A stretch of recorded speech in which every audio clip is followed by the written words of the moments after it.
هيثم نصر الدين عوض. كان دوري كنت بعمل دور ايهاب، وهو المفروض كان راكب قطر الصعيد وهو مندوب مبيعات، كان مسافر الصعيد عشان خاطر الشغل ويلقط رزقه يعني.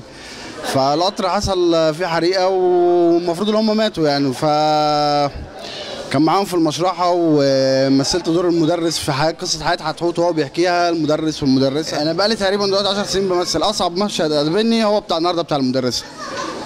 هو دوت يعني انا كنت شايل همه، يا رب يكون طلع مظبوط يعني وعجب الجمهور الحمد لله. هو مهرجان يعني التنظيم تحفه الصراحه، وانا يعني ما كنتش متخيل ان هو هيبقى بالنظام دوت يعني ما سابوش حاجه، بيهتموا باصغر حاجه يعني، باصغر حاجه، واهتموا يعني اهتمام يعني زياده يعني الواحد ما كانش متخيل الاهتمام ده كله. اهتموا بالصغير قبل الكبير يعني، وان شاء الله يعني ان شاء الله المهرجان زي ما بدأ قوي ان شاء الله هينتهي قوي باذن الله يعني. احمد منوفي. والله انا دوري في العرض دور عدوي، هو عدوي مع الرايجه، ده كسبان رايح معاه، ده كسبان رايح معاه، هو ده هي دي شغلته صيد. والله اصعب مشهد قابلني انا قمت بتمثيل، احنا بنقوم بتمثيل داخل تمثيل. انا شخصيتي عدوي بمثل دور ابو حتحوت، اختلاف خالص في الشخصيه واختلاف في اللكنه واختلاف في كل شيء في الشخصيه. العرض ككل هو حتحوت هو معاناه الشعب المصري، معاناه الشعب المصري بالنسبه للعلاج، بالنسبه للتعليم، بالنسبه للبطاله، بالنسبه في فساد في كل حاجه. المشرحه فيها فساد، المفروض التمرجي دوت امين على الجثث اللي معاه، امين على الناس، بيقلبهم، بياخد فلوسهم، بيسرقهم، وده اللي موجود. اللي ما بيعرفش ياخد من الناس وهي صاحيه بياخد منها وهي ميته.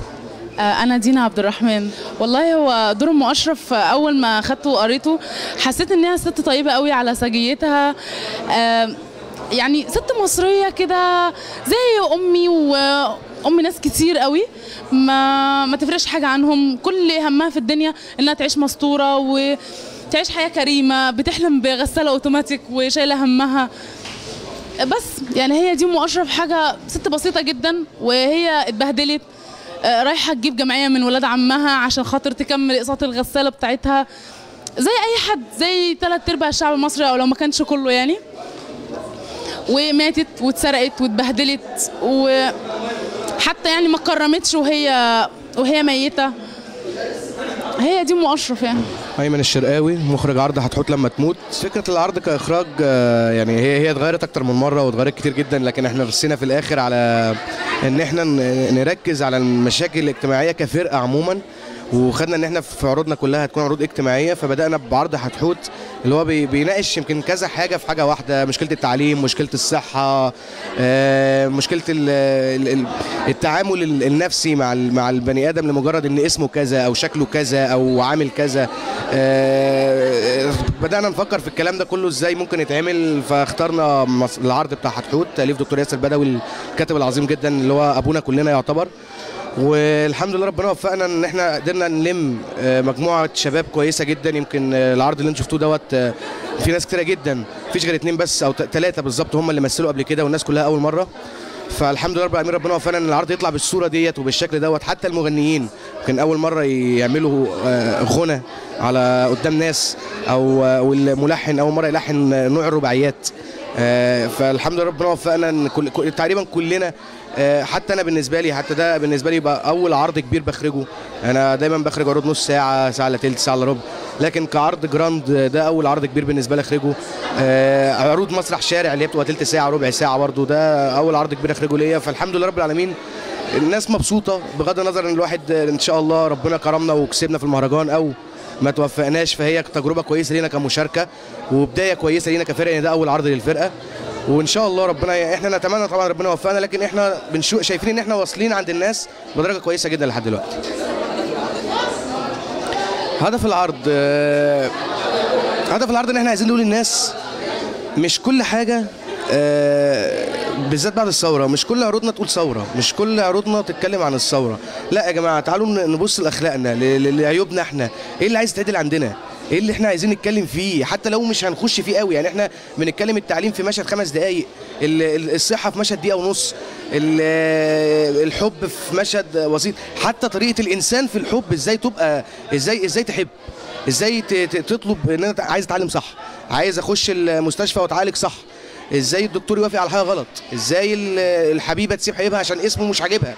ده اللي احنا بنتكلم فيه، ازاي احنا نقدر نعمل مسجات صغيره للناس نوصل لهم اللي احنا عايزينه. بس صراحه في مهرجان افاق قابلتني مشكله واحده بس قابلتني في مهرجان افاق، الناس كلها عاملتنا اكتر ما احنا كنا متصورين، فالمشكله ان احنا مش عارفين نرد جميلهم ده ازاي. دي المشكله الوحيده اللي عندنا في مهرجان افاق، احنا مش عارفين نرد جميل الناس دي ازاي. وقفوا معانا في كل حاجه، واحنا بنعمل الديكور ومعتمدين على نفسنا، واحنا مش فنانين ديكور.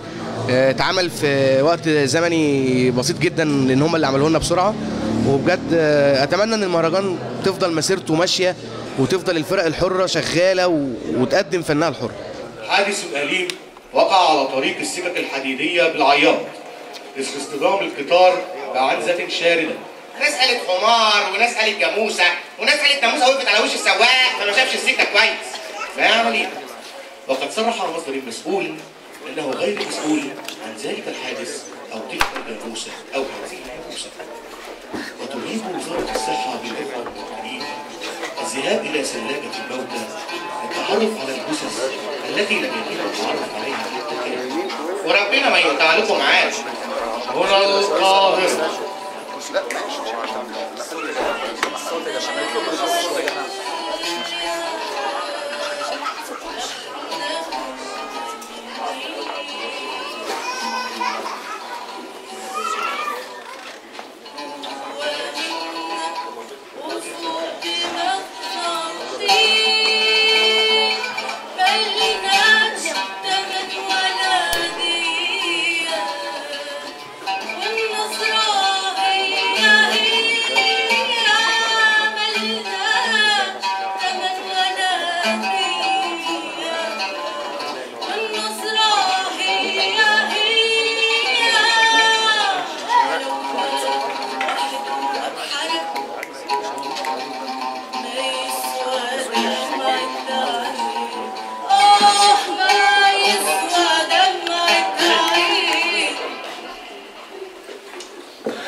لكن العامة من الغوغاء والدهماء يعتقدون أن عويل تساوي أهبل أواصر يوم أكبر. الصلاة على النبي يا نجم.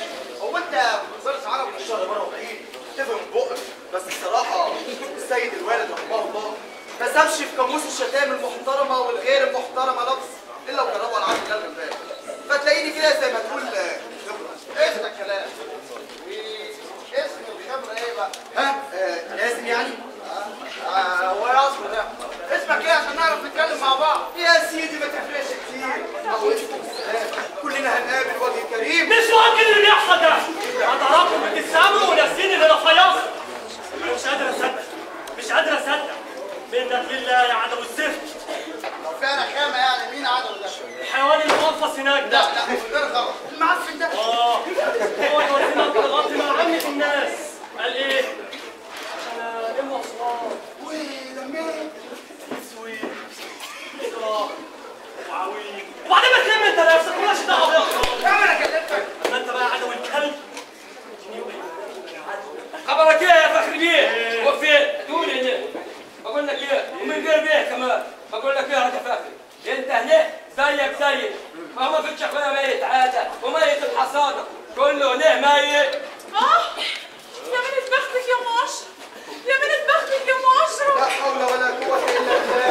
معلش عزتك يا مبارينا بقى. هو انت سايبه عيال صغيره؟ لا يا اخوي. امال ايه؟ سايبه الغساله الاوتوماتيك شغاله وزمانها باظت. والنبي يا اخوي ما لاقيش معاك موبايل هكلمهم في البيت ياخدوا بالهم منها. تعالي هقفط يا ناس. ايه الهبل اللي انت فيه ده يا ست انت؟ احنا ميتين والنبي يا اختي ما تستعبطينيش. اكملي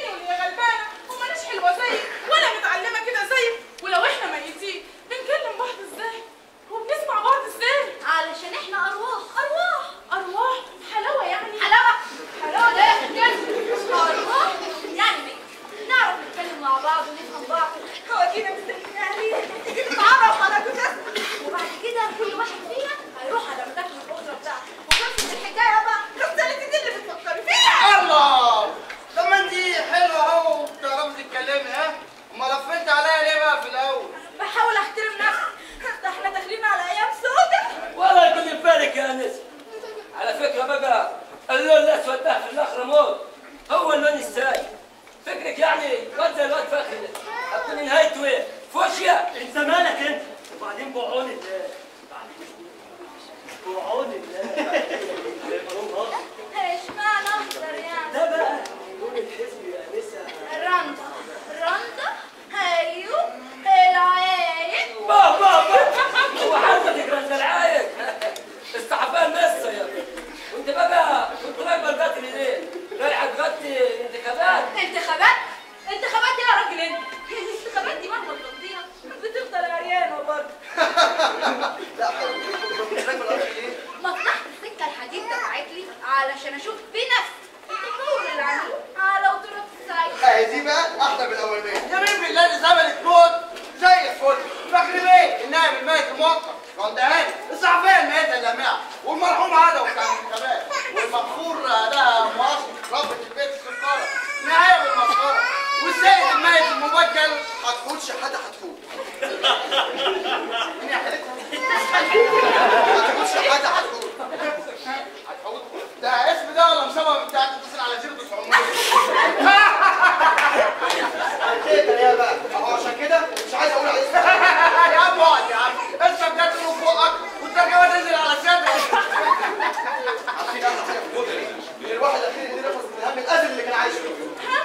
بسم الله عليك في الهم يا اخوي. لا ما انت ميت اهو طول بعرض زي الفل. بسم الله ما شاء الله عليك. يا ام اشرف الله يعزك، الميت اللي قدامك ده ابتدت معاناته من قبل حتى ما يتولد. الله يرحمك يا ابو حتحوت. الله يرحمك يا ابو حتحوت. الله يرحمك يا عم حتحوت. الله يرحمك يا خالد حتحوت. ولا حدايق تم ولا حد اخر حد ولا وانت. كلنا فرحين يا برنس. قصر كده ويقصر ليه؟ ما تخلينا بقى نستنى لحد ما يتعرف علينا. ان انا عارف ما حدش هيتعرف على السيسي. ليه؟ لان ما حدش هيصدق اصلا ان سبت عربيتي الفخمه ومراتي وعمايلي وعيالي بقى. تفضل انا بعمل الناس. اكيد الحاجه بتتكلم في المحاضره. حكم انا عطيت اوعى. انت هتتنفخ.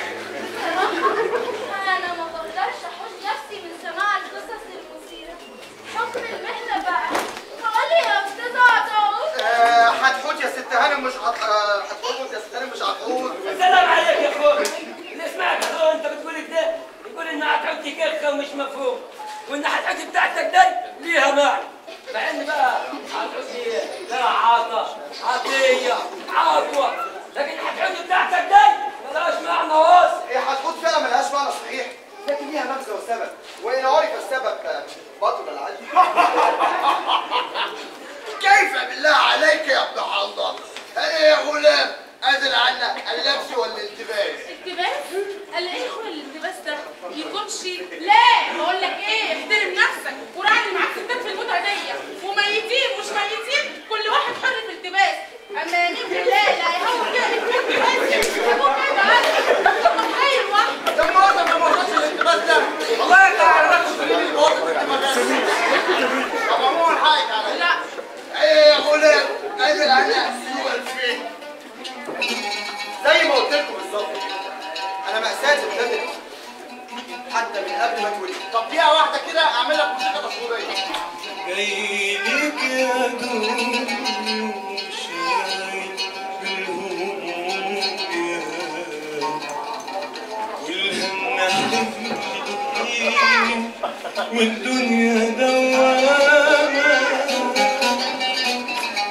جايين كده فيكي وبنبني شوية ثابت على خاصة وندامة. اتلاكك لأمي بسبب الموضوع ده. وبقى يا كلاب ايه يا عم انت؟ فضحت امي. مش كفايه ان امي لا اله الا الله عرفت اسمها؟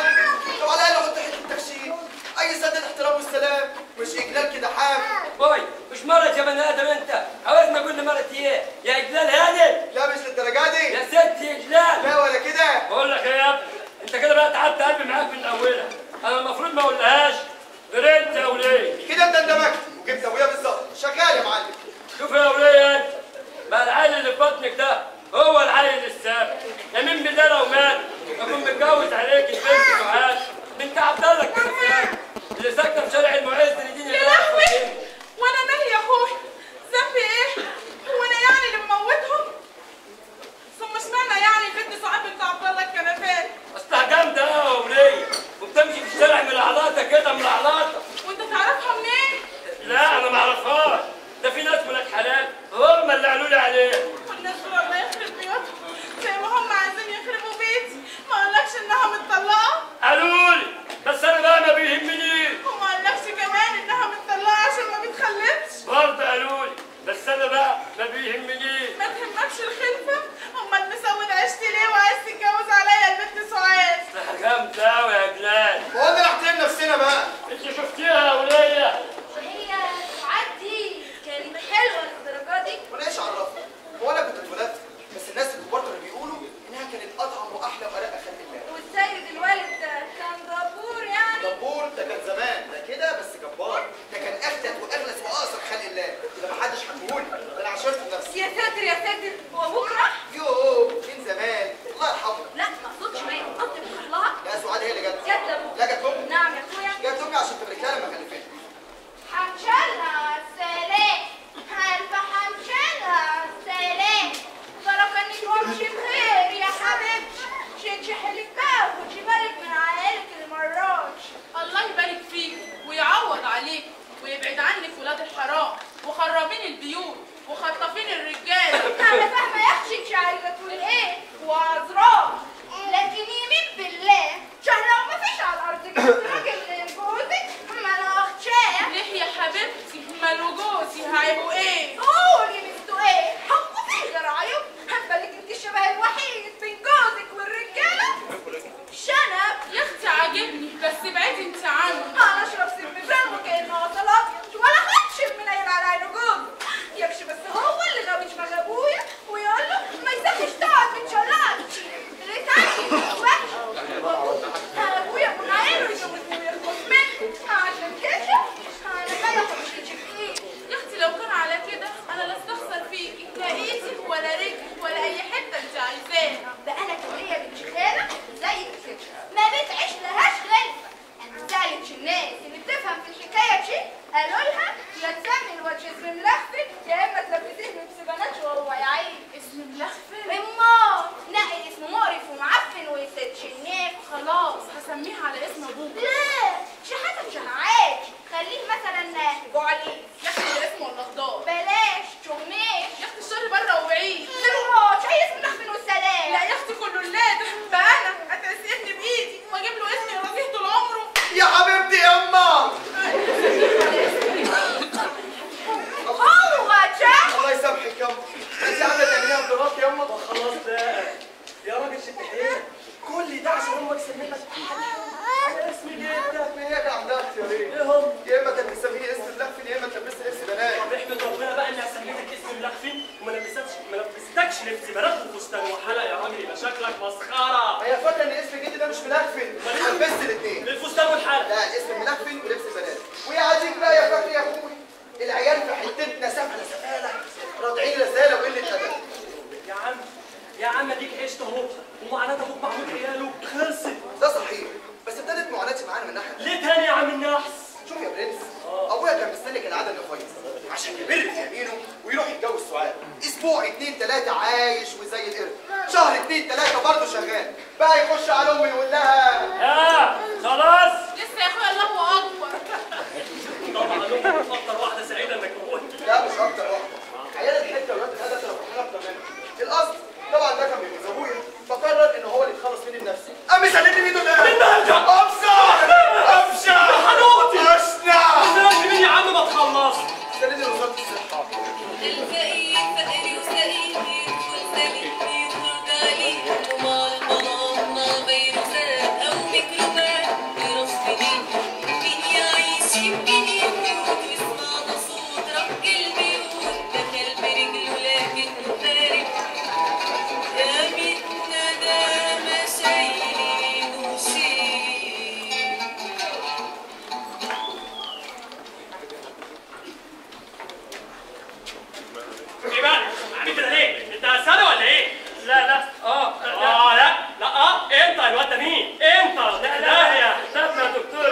تجتهي في قرف. ولما هو كده ملبسينه فستان وحلقه ليه يا بهايم؟ اعمل امتحان حضرتك؟ لا لا لا لا لا امتحان ولا حاجه يا دكتوره، ده احنا ملبسينه كده يعني عشان حسد. حسد جهل وتخلف. ايوه يا سيدي، جايبه ولا جايبها ليه؟ بقى يا دكتور مش طالع على دماغي كده، انا عرفت ان في حاجه عندكم هنا اسمها التلقيح، صح؟ تلقيح؟ اسمه لقاح يا مكافح. التلقيح ده حاجه ثانيه، ها؟ ان لما قلت التلقيح ده هو نفسه المرض، صح؟ يا حبيبي، اللقاح هو الفيروس بتاع المرض. بندي للعيل بنسبه صغيره عشان يحمي جسمه ضد الامراض كلها، وقمنا بندي للعيل بنسبه صغيره. اضربوا ثابته معاها، قلنا ندي للعيل بنسبه صغيره عشان يحمي جسمه ضد الامراض كلها، دي العيل تاني بنسبه صغيره عشان يحمي جسمه ضد الامراض. هو انا داخل كليه الطب هو ولا لا؟ يا سيدي سيبنا افهمك اطمنك. يا سيدي خلينا اتنقل، مش عايز افهم. هو ولا لا؟ هو خلاص، انا مش عايزك تسيب عندك ايات القح الا وتديني الواد ده.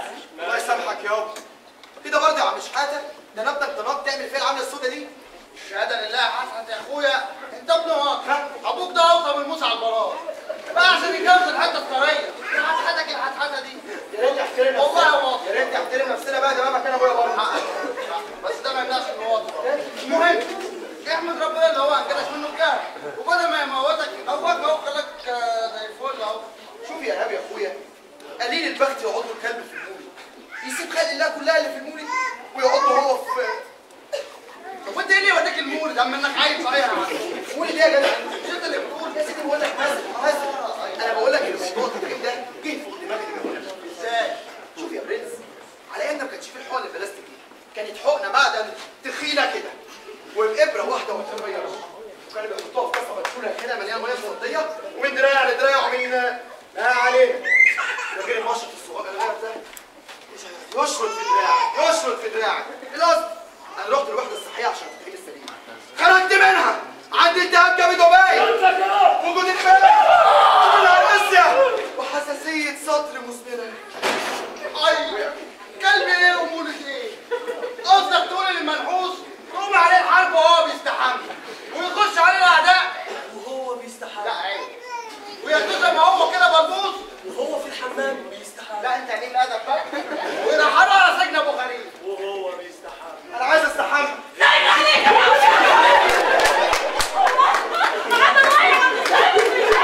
يا وليه ولا ايش عرفتني باسماء يوسف؟ لا يوسف يا الاسئله سنه هم داخلين اساميهم ايه؟ طب والنبي يا اخوي اللي هيسترك هتقولي هناك طلعوني تاني اشوفك برضه يعني عايزين اخش على الميتين واقول لهم اللي اسمه برع يجي ورايا. انا يا اخوي مش برع يجي ورايا حد زي يا وليه ما ينفعش، لازم بنفسك تخش تشوفي جوزك فيهم ولا لا؟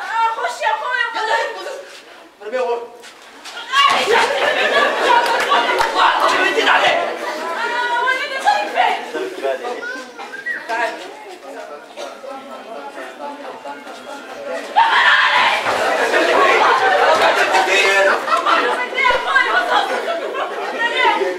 يا مثبت العقل والدين يا رب، امال عايز اعمل ابو طفل يا وليه؟ عشان ما يتهدى بني ادم. هات الجزء اللي فاضل، شوفي جوزك فيه ولا مخلصين. يا عادة ما تصحى بقى، احنا ميزين محدش هيسمعك منهم. هو ده؟ لا يا معاذ، دي الست المشرق. لا يا اخوي هو صحيح الله يرحمه وكان الناس هو ده؟ لا يا معاذ، ده الواد فخري. لا يا اخوي هو صحيح الله يرحمه وكان حمار. طب استنى بقى نشوف هتقول على قصتي انا ايه. بقول لك ايه والنبي يا اخوي؟ تعملي يا ست هاني. هو انا ما نفعش اخد الجدع الحلوه دي بدل السعاده وين؟ يا وليه هو انت بتلاقي البطاطين تخلصي جوزك ده ولا مش جوزك وتخلصينه؟ كان البودي يبقى مش جوزي غير. يلا بقى خلينا نقول من هنا. مستعجل قوي يا اخويا، يلا بالشفا. هو راسي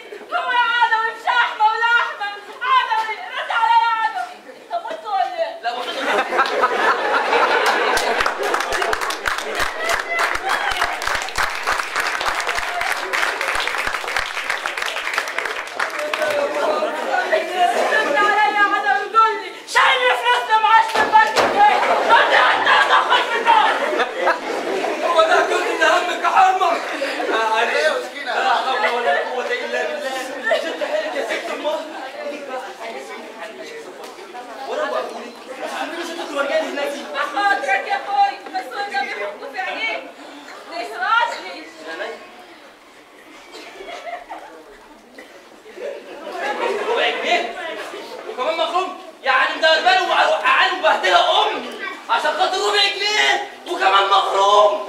بقول لك ايه، اطلعي بره عقبال ما ظبطولك وروقولي. اطلعي يا علم.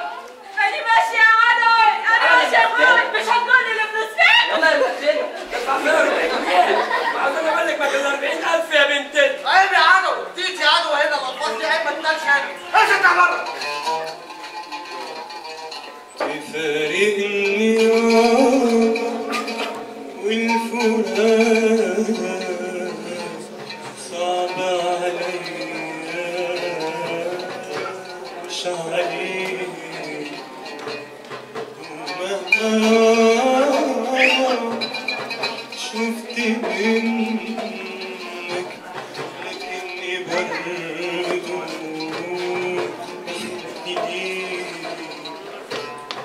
محتاج وجودك حمايتك محتاج نصيحتك رعايتك محتاج وجودك حمايتك محتاج نصيحتك رعايتك محتاج تعبني دنيتي يهديني دايما وراعيني يهديني دايما وراعيني.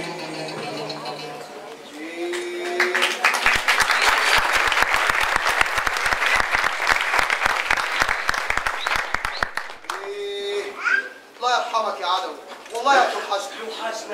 يوحشنا ده ايه يا عم؟ هو غار. كل ما اشوفه دمي يتغير وافتكر ان هو السبب في الموتة اللي انا فيها دي. يا فخري ده عددت الاسباب المهم خلينا فيك انت بقى يا عم. كمل لنا ابوك عمل ايه تاني؟ ابويا ايه بقى؟ ما خلاص ما مشي قدامك اهو مات. ايه يا عم؟ ما كلنا رجاله اهو هنعمل ضربوك ونعديها كده يعني. لا من فضلك لو سمحت، لو انت ما تسمحليش انا ماليش غير اب واحد بس، اب واحد مات خلاص، خلصنا من الموضوع ده. يا اخويا احمد ربنا انه مات، مش كان عايز يخلص منك انت والغلبان امك عشان يتجوز الموزه اللي اسمها سعاد دي؟ هو انا لما اشرب على ابويا بفيص اكتشفت ان الدنيا كلها كانت عايزه تتجوز سعاد. ازاي يعني؟ لان الدنيا كلها كانت عايزه تخلص مني. اقوم من نقره اقع من تقدير. كارثه مصيبه. رايح فين يا عم؟ بعد كده مين سلمك لفين اصلا؟ امي. اشمعنى؟ انا بهزر ولا ايه؟ امي ودتني لفرنه بلدي تخدم فيها وانت صغير. امشى تنزع البلاعات والمجاري. امشى يبقى لبستك لبس البلد يا معلم وخدمت في شقه ملياهم وطلع خشنه. قلب حماري. سلمتك لفين؟ سلمتني وزاره التربيه والتعليم.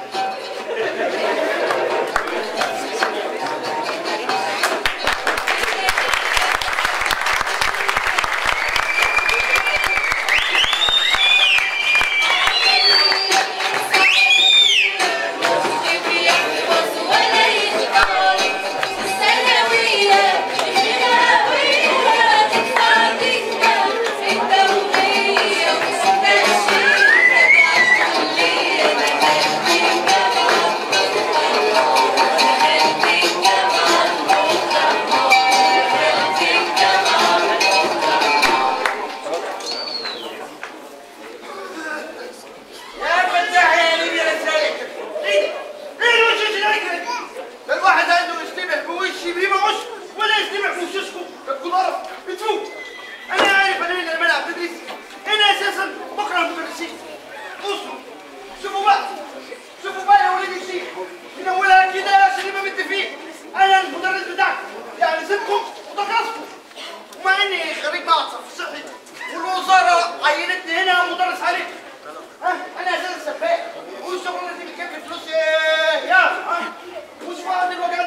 عندنا مسخره، ده على اساس ان بقى افرع التعليم عبقريه مثلا. لا بس في الاعدادي والثانوي بتبقى كبرت الموضوع وتقدر تقرا بنفسك وتتعلم بنفسك كمان تقدر تناقش المدرس.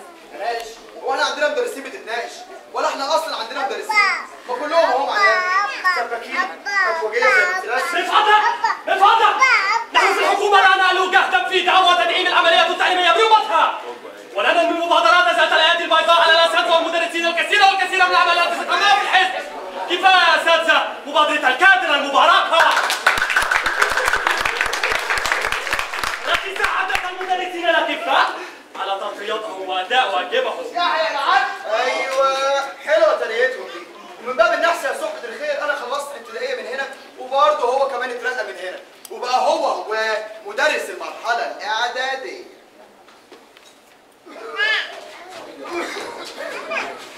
يا فتاح يا عليم يا غزال يا كريم. ايه ده ايه الوشوش العكري؟ ده الواحد عنده يستمع وشي بيه معوش ولا يستمع بوشوش كتك والقرف.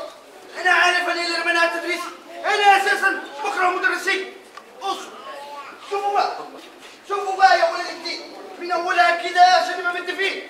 انا المدرس بتاعكم، يعني سيبكم وتكرسوا، ومع اني خريج مع الصرف الصحي والوزاره عينتني هنا مدرس عريس. انا اساسا مول اعمال صحيه، والشغلانه دي بتكلف فلوس كتيره جدا، مش فاضي ولا الكلام ده. وعشان تكونوا فاهمين الامتحان نجحتوا ما نجحتوش تولعوا كدوسك انتم واللي خلفوكم. انا فاضلكم، يلا هديكم منهج كله مره واحده.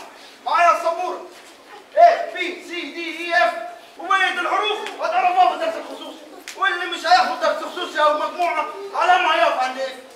نخش بعد كده على الكيمياء. عندنا ذرتين هيدروجين وذره اكسجين. يدونا ايه يا شطار؟ ده بقى اللي هتعرفوه في الدرس الخصوصي، واللي مش هياخد درس خصوصي او مجموعه ذرتين هيدروجين وذره اكسجين ادينا بوزيه ميه يا استاذ، يعني H2O. هو عليكم عرفت منين يا حيوان انت تاخد درس بره؟ يا استاذ امال عرفت منين؟ قريتها في الكتابه. قريت؟ هو انا يا واد مش كنت بدي في ابتدائي؟ اه استاذ. امال بتعرف تقرا منين؟ انا بشهد.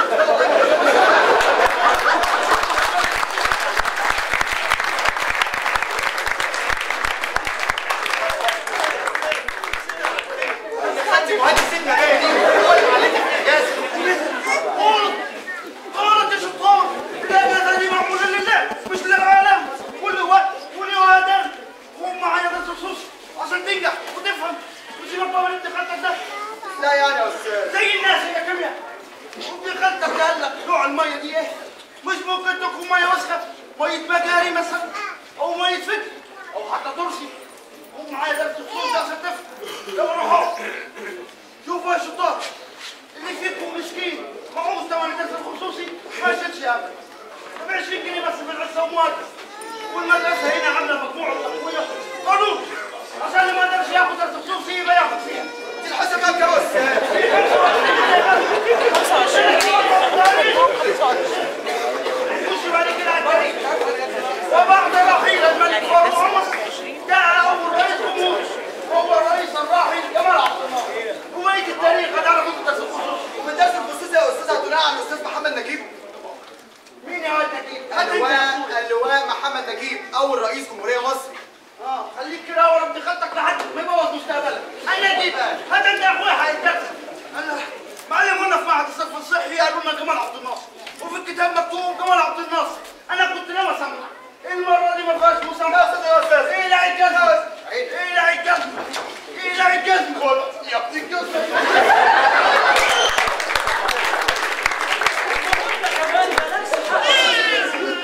الزعيم الثالث ابو خالد هو اول رئيس جمهوريه مصر، الثاني ده ملوش اي ذكر. ازاي بس؟ ده حكم مصر سنتين من 52 لحد 54، وحتى لو ملوش اعمال تذكر. هل المنطق ان نزور تاريخنا ونشيل سنتين منه كده؟ طب والنبي ومنبه النبي نبي، انا ما اعرفش عبد المجيد ده اساسا هو نصر وبس. ده انا فاكره يوم ما مات ابويا فضل يضرب دماغه في الحيط يضرب دماغه في الحيط لغايه ما الحيط وقع، عم مكمل على دماغ امي. يا لا يا حبيبتي الله اكبر، ده انا راس امي انشف من حجر الصوان. ابويا هو اللي حصل عبد الناصر بيوميها. الله يرحمه الاثنين. يا اخي الله اكبر عليكي، ده امي لسه عايشه ربنا يديها الصحه. خلاص يا عبد الناصر وابوك يا ام اشرف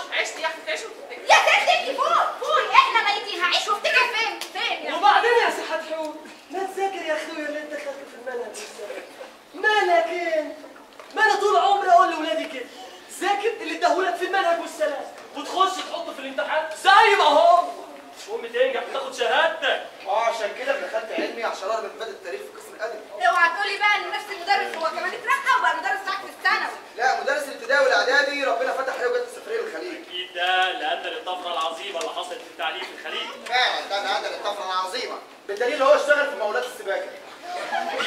امال مين درس لك في الثانوي؟ مدرسه سوبر ستار، عانس، غبيه، حساده وحقوديه، وحشه موت. يا ساتر يا ساتر، والمسخ مش بني ادم. مسخ مش بني ادم.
اخليه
يا مؤشر هي مؤشر مش مصدقاني؟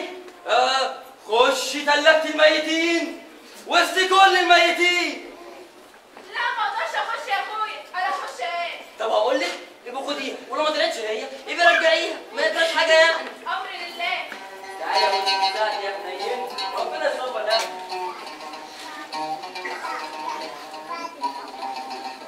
عشت العمر اتمنى اعيش العمر مسرورا واقضي العمر ده جنة لقيت الجنة مهجورة ومت في قبر محروقة وبعد ما مات مسروقة ومت في قبر محروقة وبعد ما مات مسروقة بحبك لسه يا بلدي بحبك أيوة مغمورة بحبك يا بلدي بحبك أيوة مغمورة بحبك أيوة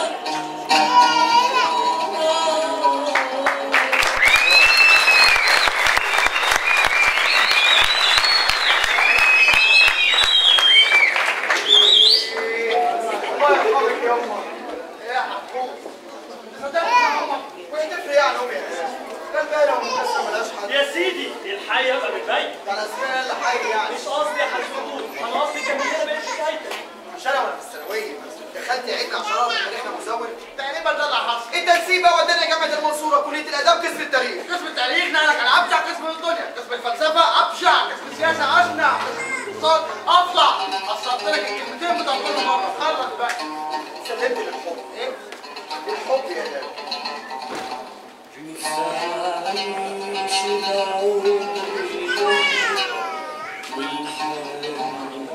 أسمع غناك أقرب ليك من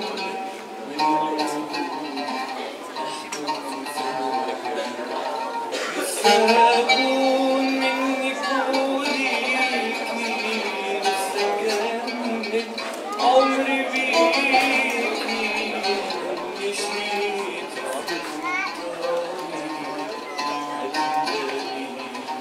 وانتهى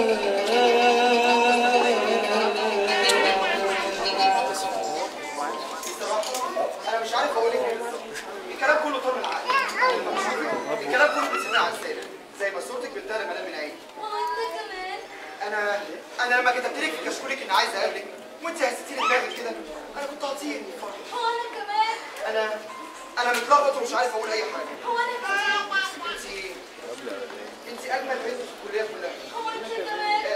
واضح انك خجوله وكلامك قليل وده يدل على ذكيتك وحسن اخلاقك. وانت كمان. انا اسعد انسان في الدنيا اللي اتعرفت بيه. اول ما هتخرج انا دوب في ايد بابي على طول. ايوه بس خد بالك انا تيجي بنت خالتي عايزه جايبيها شبكه ب 5000 جنيه. زينب بنت خالتي الثانيه عايزها جايبيها عربيه ليها لوحدها اصل عامل كام على كل المرات. ساعات بقى بنت خالتي الثالثه عايزها جايبيها شقه تمليك باسمها. هي بقى بنت عمتي احسان شقتها ما اقولكش هو بقى قالت لي عايز كده يجيب لي كل حاجات عند خالك وعماتك وخالك وعمامك. انت احلى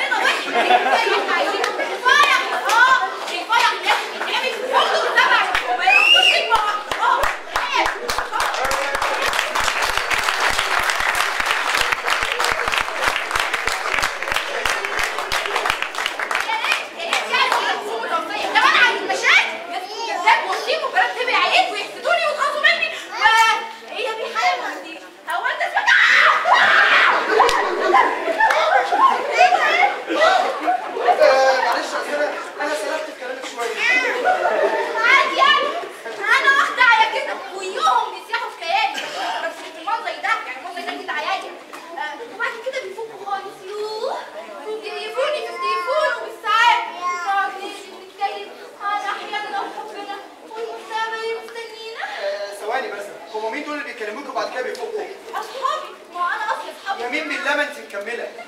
صحابي بيكلموكوا في التليفون بالساعات تقعدوا تتكلموا عن احلامكم ومستقبلكم صح؟ ايوه ما هو صحابي.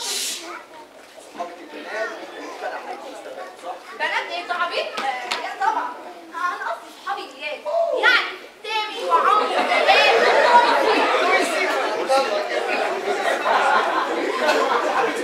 يا لسه في فوزي وعلي وحسين وايمن. ايمن اللي يا شباب انا مين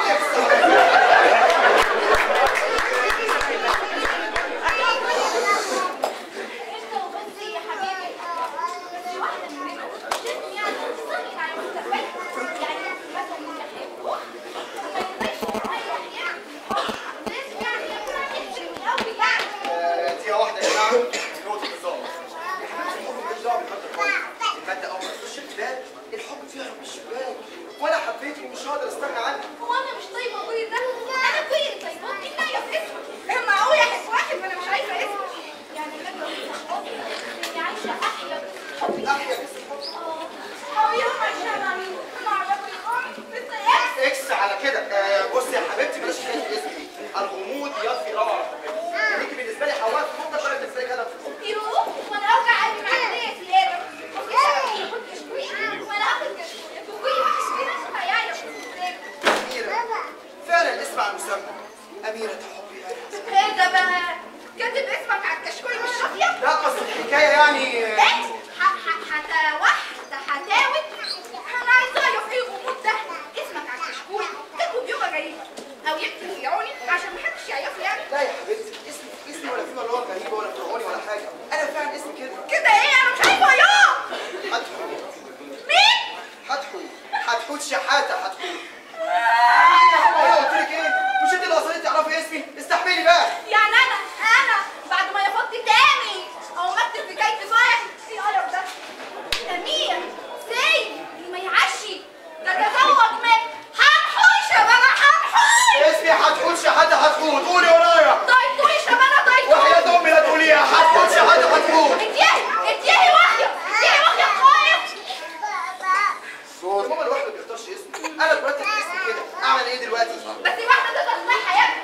بلد الناس مش هيبقى في ايدك يا حبيبي. أبي أمهدي بلد الناس معاك. شوف لك اسماعيلي لو مين. أي حنحوت يا زمان اطلع في يوم قلبي حبي وعشق الهواي بعدي مديت الأمان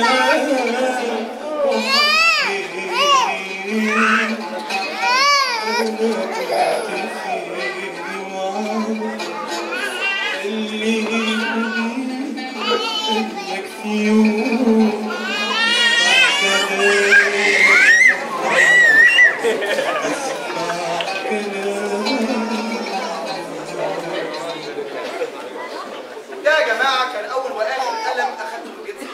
بصراحة أميرة دي كمان مقلب كنت هتاخده يا أستاذ فعلا أنت لو كنت أخدته كنت هتحتاج تشوف في الصيدلية. هتحتاج تشوف الصداع وتدير المرض. لا يعني إيه واحدة ترفض حب صادق من إنسان بيحبها بجد لمجرد إن اسمه حتحوت؟ دي تبقى أكيد مش طبيعية. أنا لو في مكانها يعني مثلا يعني لا بصراحة اسمك صعب أوي يا حتحوت. أنا آسف. إيه يا ستي وأنا فكرت عكسك قبل كده ولا تقدم لك؟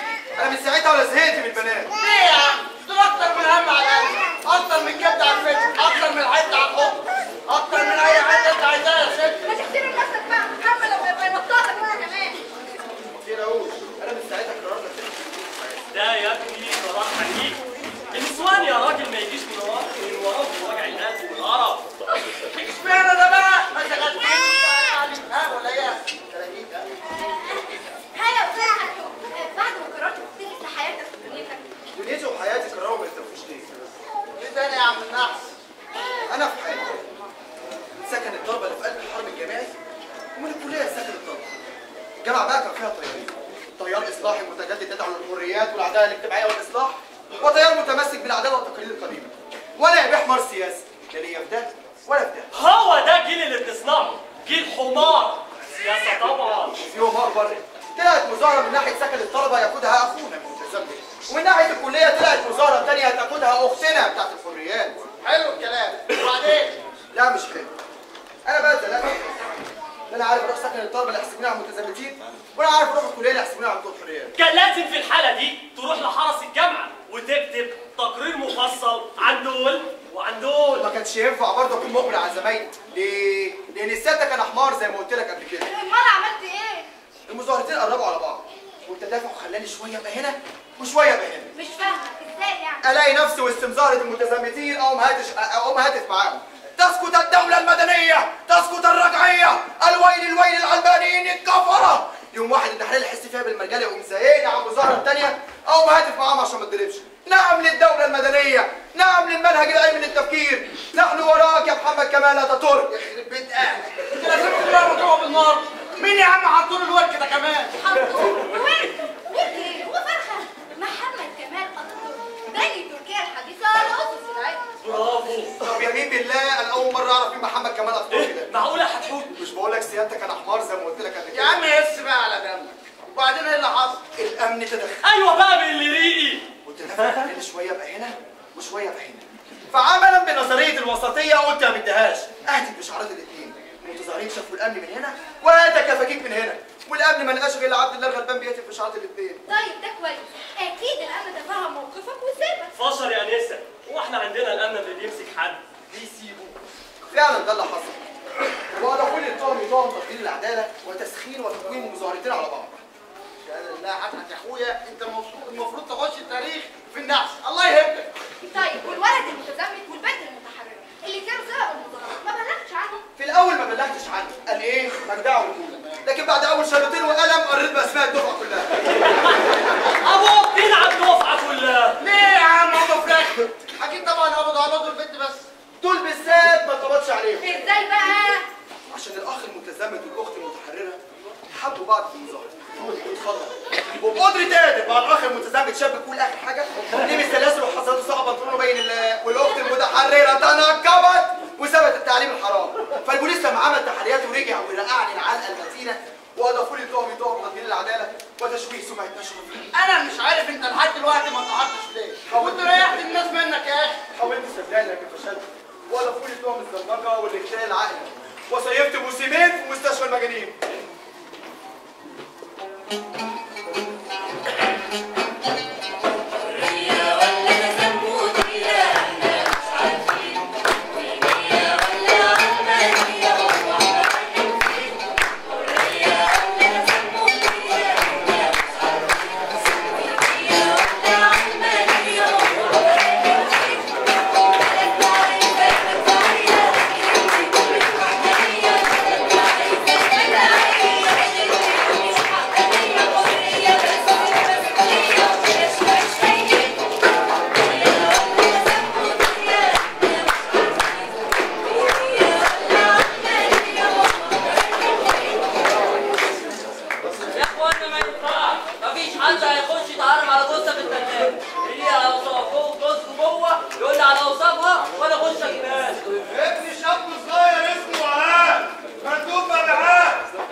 بره ها؟ ابويا انا عارفه مش عربيه ولا بتاع عشان لو كده هتشحن معاك في عربيه واحده.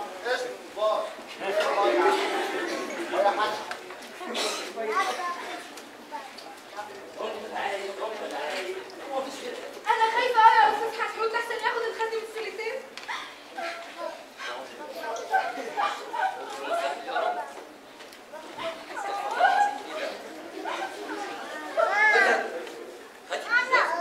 والله العظيم الخواجات ده محتاج ماله انتهى كخه.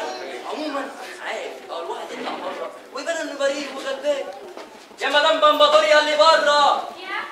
ايوه ايه يا هدي. عموما لقيتك الست الخواجات بتاعتي انا جايبها لك اهو جايشه. بتعيطي ليه بقى؟ ما هو طلع حمار اهو معرفش ايه الخاتم السلتين. انا بعيط علشان عارفه انا عملت ايه. ايه؟ انا يوم امي اسود.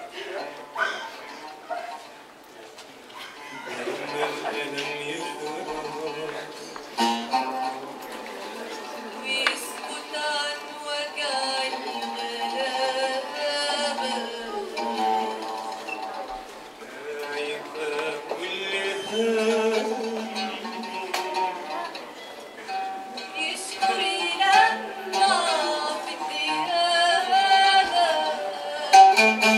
يبقى الألم يا ضميره وحقه يقلق من مصيره وعمره ما يحترمه غيره وراح منه البهاء راح منه البهاء.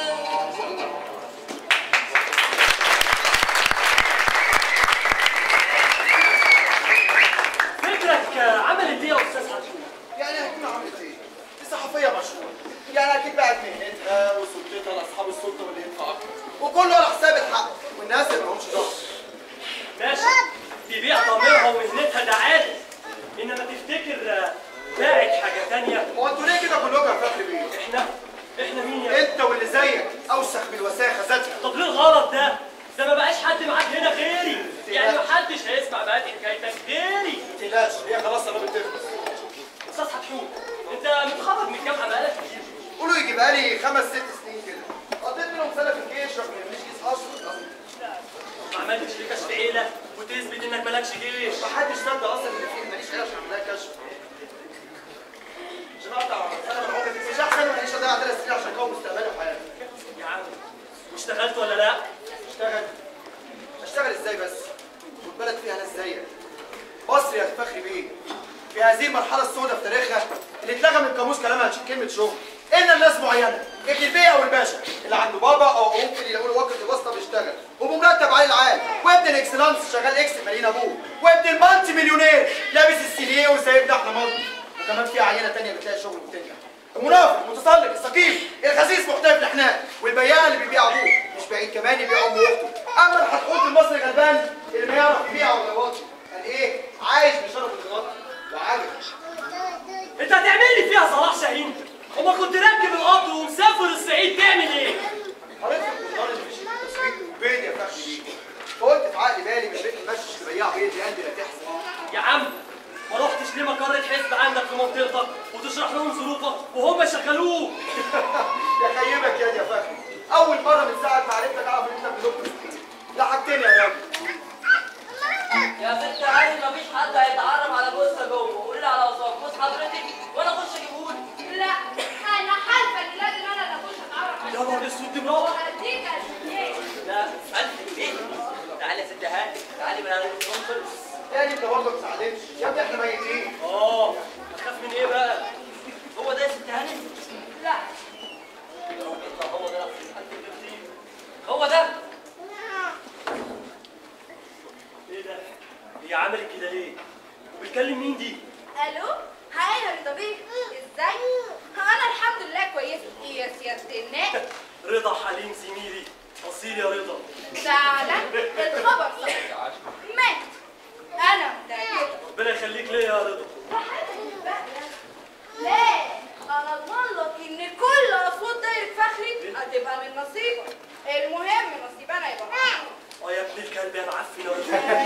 لا حكايه العلاقه الخاصه اللي بيني وبينك يا ريت تفضل زي ما هي في السر. لا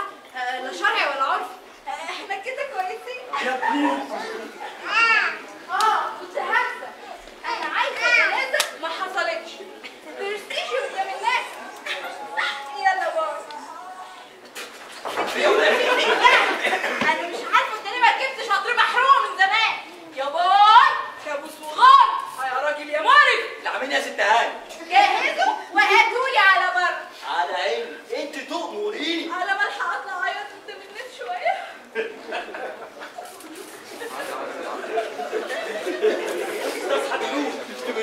يا ريت اللي انت شفته وسمعته ده يفضل سر بيننا. ليه انت برضه يا ابني؟ انت عارف طبيعه موقفي. طبعا يا ابني انا عارف.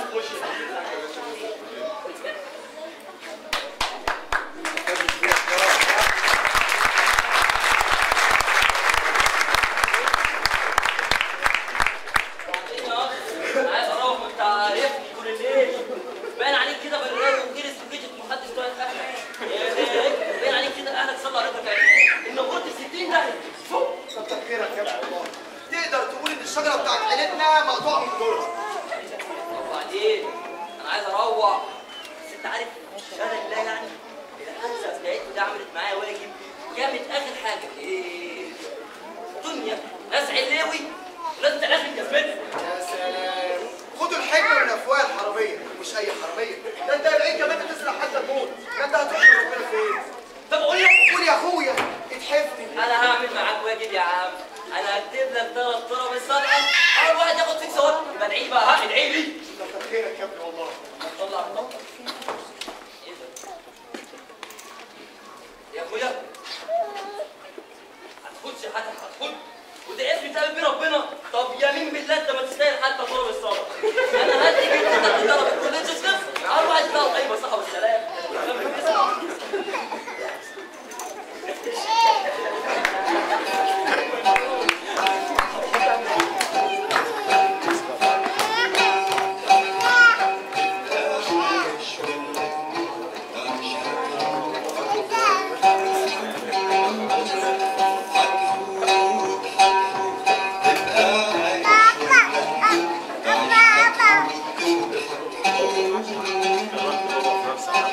هتعيش بكرامة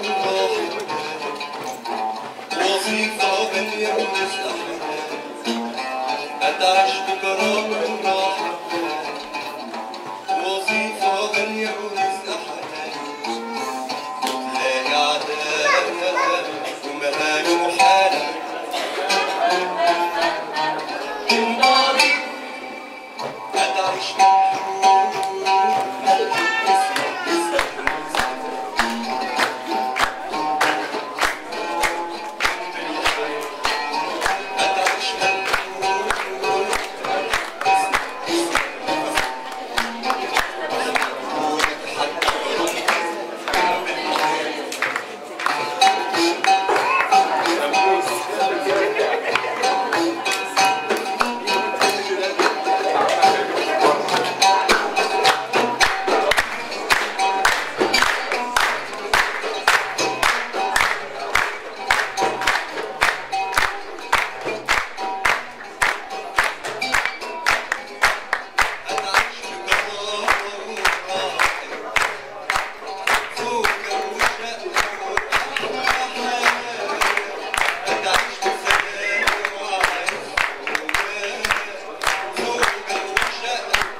ابطال عرض حتحوت لما تموت غناء زوم مجدي.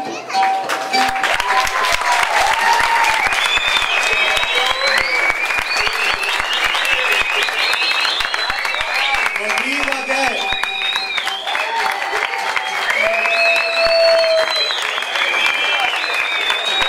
اسلام مصطفى.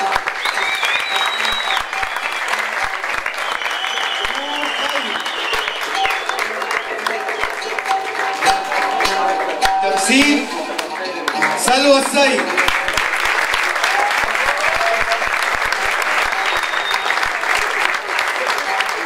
في دور التمرجي اسلام ابو سيف.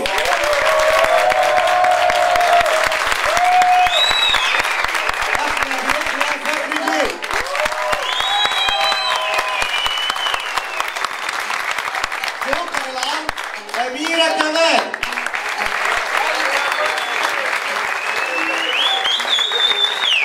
منوفي في دور عدوي.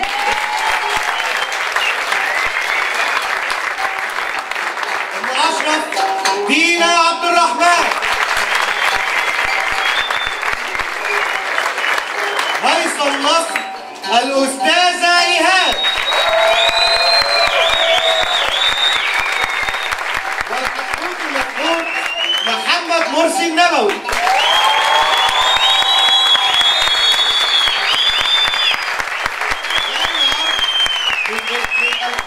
اسلام مصطفى. اداء موسيقي مصطفى جمال.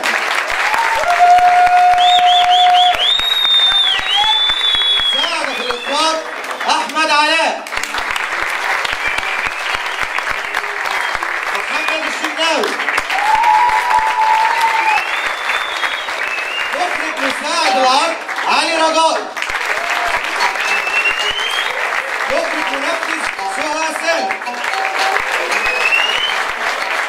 اشعار حتحوتيه كتابه الشاعر الغنائي تامر السيد. العرض والاخراج ايمن الشرقاوي. حتحوت المفروض تاليف دكتور ياسر بدر.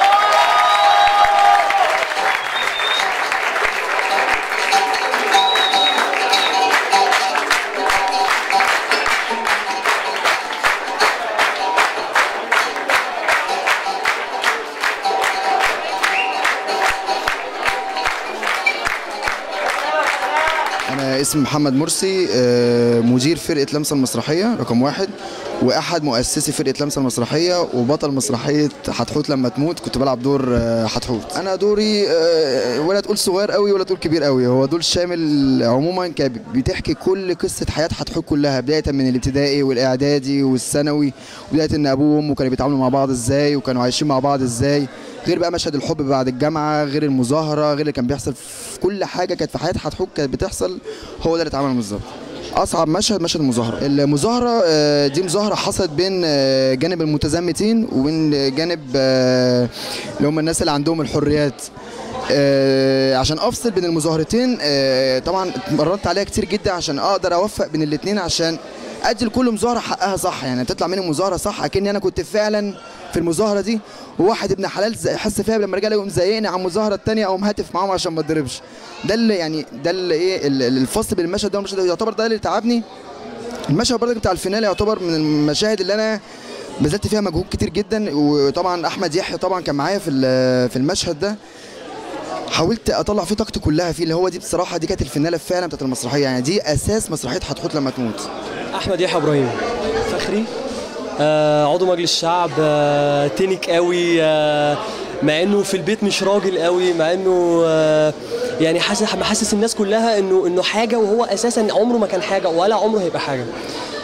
فخري بيه عمري ما شفت حد في تناكته.